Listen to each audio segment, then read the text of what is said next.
Good evening, guys. Welcome back to another video. Guys, I know it's been a minute and I apologize for that, but I'm happy to be back on here and I'm here with a new topic.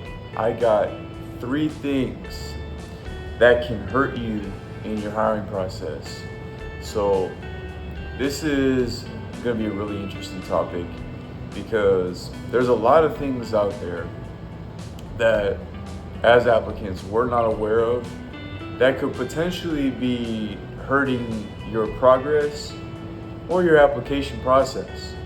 And some of these things that we're doing that we're not aware of, myself included, because I've had troubles with these things as well. Because as I went through the hiring process and as I interact with more and more people, I slowly start to discover more things that are actually kind of relatable, stuff that I've gone through and the stuff that I've shared with you guys, some of the stuff you guys have gone through, and sometimes people have different things that happen, but to keep it generalized, these are 3 things right here that can hurt you in your hiring journey. So I got my notes with me, guys, so bear with me if I look away for a second, but let's get right into it. Number 1, being negative. So that's pretty much across the board, right? You're going through a very lengthy, very time-consuming, very frustrating process. And it takes a lot out of your daily lives as well as family time, friends and stuff like that. It's a big sacrifice. You're gonna come across stuff in your hiring journey that you do not want to experience. You're gonna come across things that are just gonna feel like it goes on forever. Especially the anxiety people feel with like a background investigation or a polygraph result and many other parts in the hiring journey. Like when I was going through the hiring journey, the toughest step that I was going through was the medical. It was just a constant back and forth. I had the same nurse case manager for the past 3 years. It was, and shout out to her. She's been great. She's been helpful, resourceful, and it was just trying to get the information they needed and trying to improve my health and trying to handle business on my end, right? Which took a lot of time. And as the time was going on, like I was very bitter, very frustrated, and ultimately negative about the experience because it was just it just takes so long, and it's just, why does it have to be this difficult? And we all ask ourselves that question, but the truth is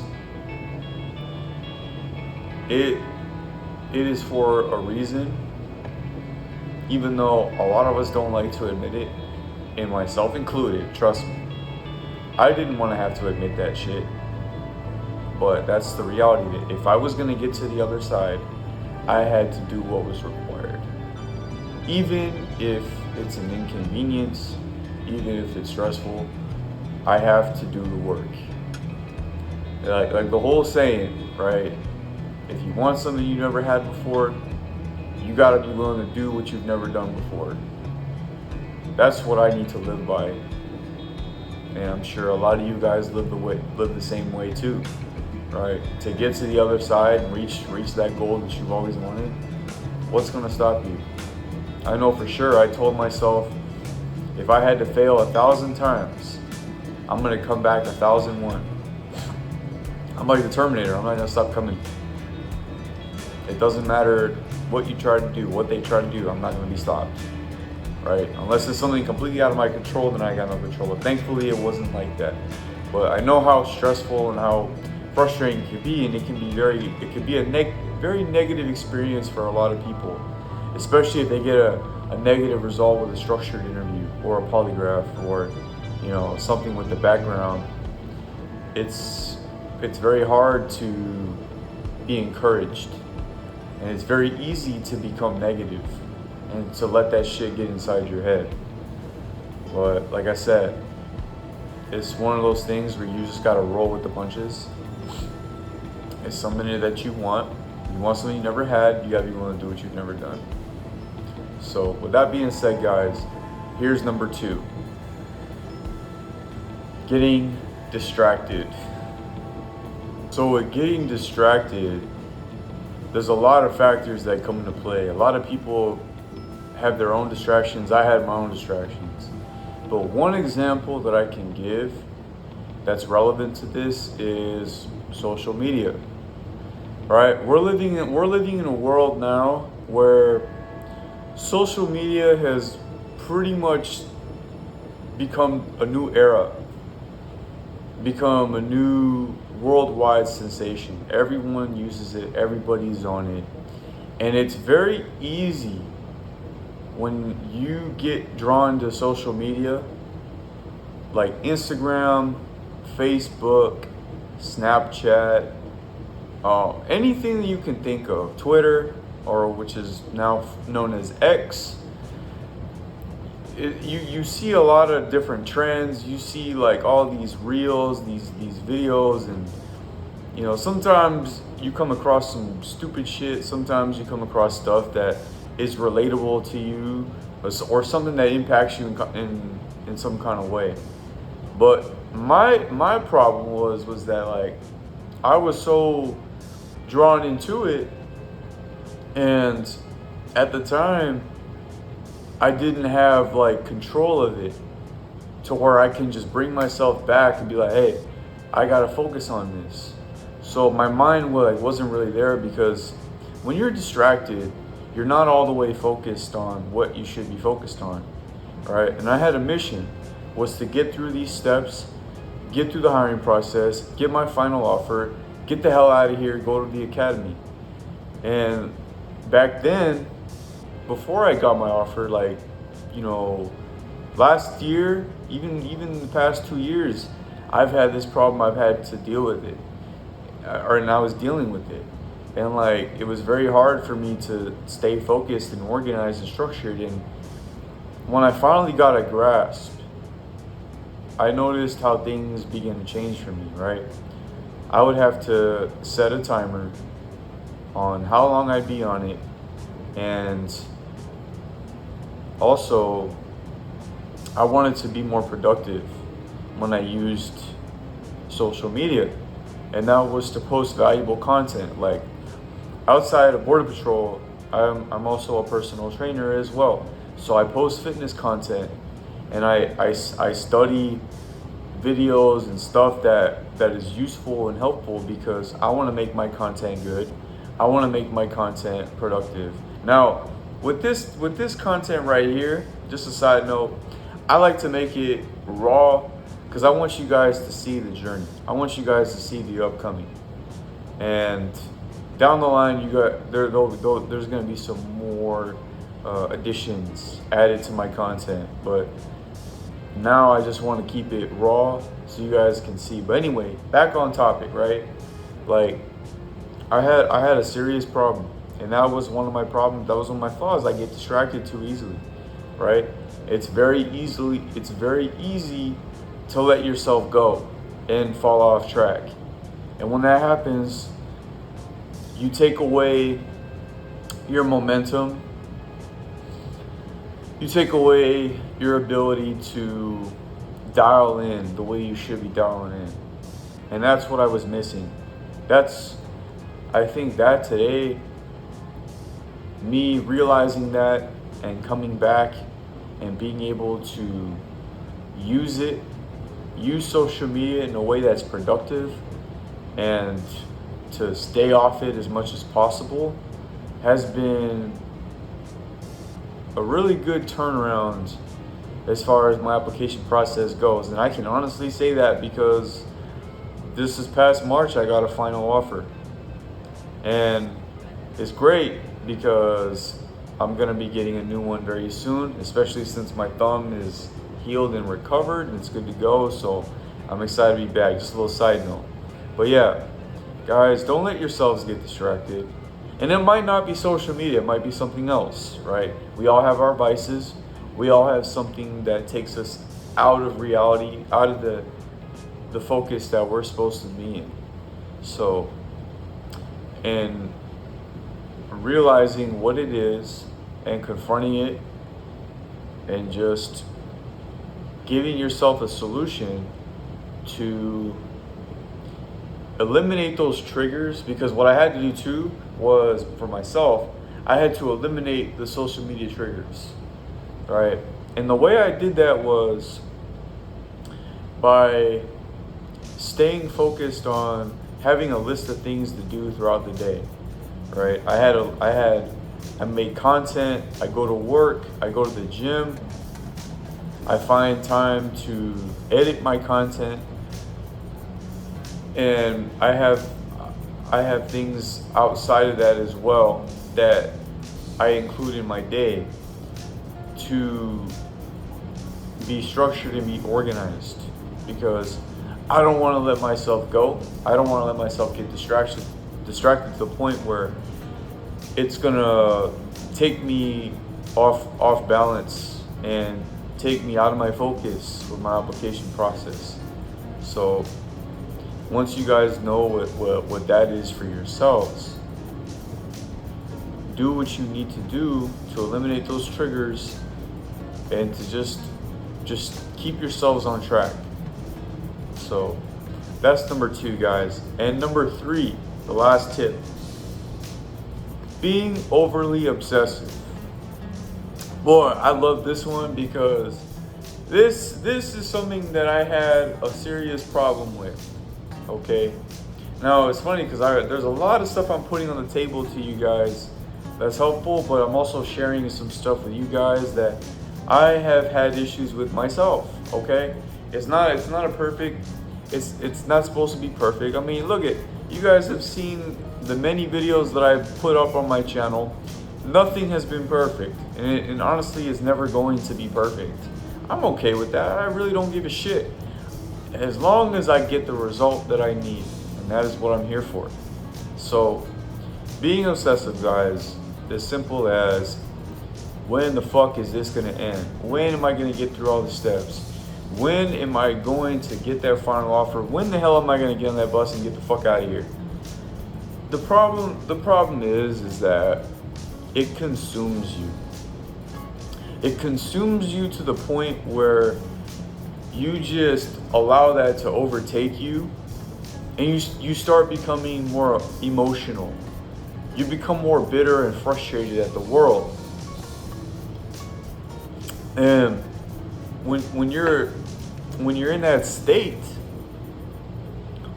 it's hard to stay on track. It's a lot harder to be more optimistic, especially through those hard times when you're going through a certain step that you're really struggling on. It's very, very difficult to manage that, because the obsessiveness, it's almost not like addicting, but it's so easily to let that overtake you. And the last thing I want to do is let something control me, because at the end of the day, as a man, and especially as a woman, you watching this, because I know there's everyone that comes from all different walks of life. And the thing is, it's very easy to let that stuff get to you if you let it. So that's why I had to ask myself, why do I need to obsess over this in the first place, right? Knowing that there's other things, the process is going to take as long as it's going to take, right? There's no control over that. But what I do have control is doing my part and getting the step completed. That I have control over. You have control over that as an applicant. And then the rest is just gonna fall into place, right? And it might be a good result, might not be a good result. At the end of the day, you gotta hold your head up. You can't obsess. And the one way to combat that, and this is the number one thing that helped me, is just living my life. Live your life. That is honestly the number one thing that you can do to combat the obsessiveness, the anxiety, the frustration, and being negative. And not to mention distraction. If you live your life, how the hell are you going to be so worried about a certain step or getting this stuff done, turning in paperwork, or asking what your case managers need, and just going through the process in general? I mean, at the end of the day, right? I'm not saying you want to completely live your life and completely withdraw what you have going on in your application process. That's not what I'm saying. But what I'm saying is live your life, be proactive. If you're working, continue to work. If you're running your business, continue to run your business. I'm working and I'm running my business while I'm going through this hiring process. And I'm still gonna be making my way, earning my uniform, earning my badge, earning the title. But at the same time, I have to go through the academy first. That's the number one goal. And having small goals, but at the same time, I'm gonna continue to live my life. I'm gonna continue to work on my relationships. I'm gonna continue to work on my fitness. I'm gonna continue to work on my business. I'm gonna continue to work, continue to elevate my wealth, continue to be proactive. And then when that time comes and I get my call, I'm ready to go. Just like with you. When that time comes for you, you're ready to go. So I know I said this a couple times, but do not let this overtake you. Don't let this overtake you. Don't let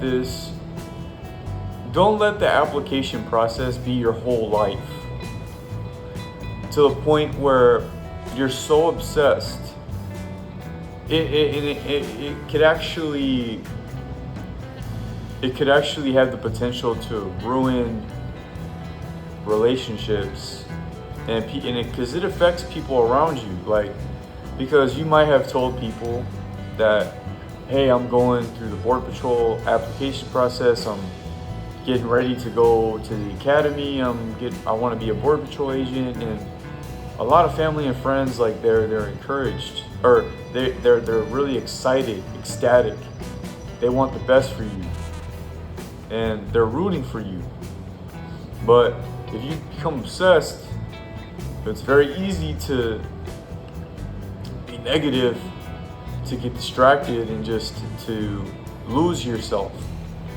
And you might become bitter, frustrated, and angry for no reason. And that could potentially affect other people around you, because people that are around you, they feel the energy radiating from you. And I know this because this is what happened to myself. I got so obsessed over the application process, especially for as long as it took. It was actually affecting my performance at work, and even with my business, running my business, and most importantly, the people that loved me, that cared about me. I was so obsessed that I let that part, that obsessiveness affect me and overtake me, to the point where I was not disconnected from family, but I just wasn't in the moment. I wasn't giving them the love and affection that I should be given, especially like when it came with my parents, uh, my younger sister, and some close friends, because I was just so lost. This obsessiveness just really affected me, and I'm sure some of you guys can relate to it too. And when you're like not fully there and you're focused on this thing, because at the end of the day, right, I'm a young guy and I have a goal and I'm going to accomplish that goal by all means. But my mistake was I was putting all my energy into that one thing, into getting through the application process. Now, am I going to give 100% effort and do my part? Absolutely. But does it need to be my whole life? No. So I can still give 100% and continue to get through my application process, but I could still appreciate the people that love me, that care about me, that are going to be there for me when I graduate, that are going to be there for me as I continue to elevate in my journey. Those same people are going to be there. So don't let that obsessiveness overtake you, because that's what happens. It happened to me, and I'll be the first to admit it. Like I said, guys, it's not perfect. It's not pretty. Like there's people that have gone through so much shit and even worse stuff. But at the end of the day, it's not like we're bad people. We have a goal. We have big things that we're going after in our lives. And I want to stay committed and devoted to that. And so as you guys go through yours and and earning your title, that's the same energy that you want to carry. So at the end of the day, guys, all we can do is be encouraged and continue to rise to that occasion, continue to do our part, and bring our best every day. So with that being said, guys, those are the 3 things that can hurt you in your hiring process. Now, before I end this video, I just want to give a shout out and say thank you to those of you guys that have been following along. A little update: my thumb has healed and it is ready to go. I've been cleared by the doctor about a few weeks ago, so I'm very excited. I got to turn in the medical information, and right now we're working on getting a clearance, and I should be getting a new offer and a new EOD date, so I'm very ecstatic and excited about it. But again, I gotta continue to protect myself, take care of myself, and at the end of the day, I'm still gonna be putting out content, guys. So appreciate you guys following along, and like I said, I welcome all questions or comments. You can hit me up in the comments here in this video, or you can hit me up on my IG. I respond pretty quickly if you hit me up on IG, just a FYI. But whenever I get to looking at comments, I don't go, those comments don't go unnoticed. So just so you guys know. But I appreciate you guys following along. Continue to stay encouraged. Blessings.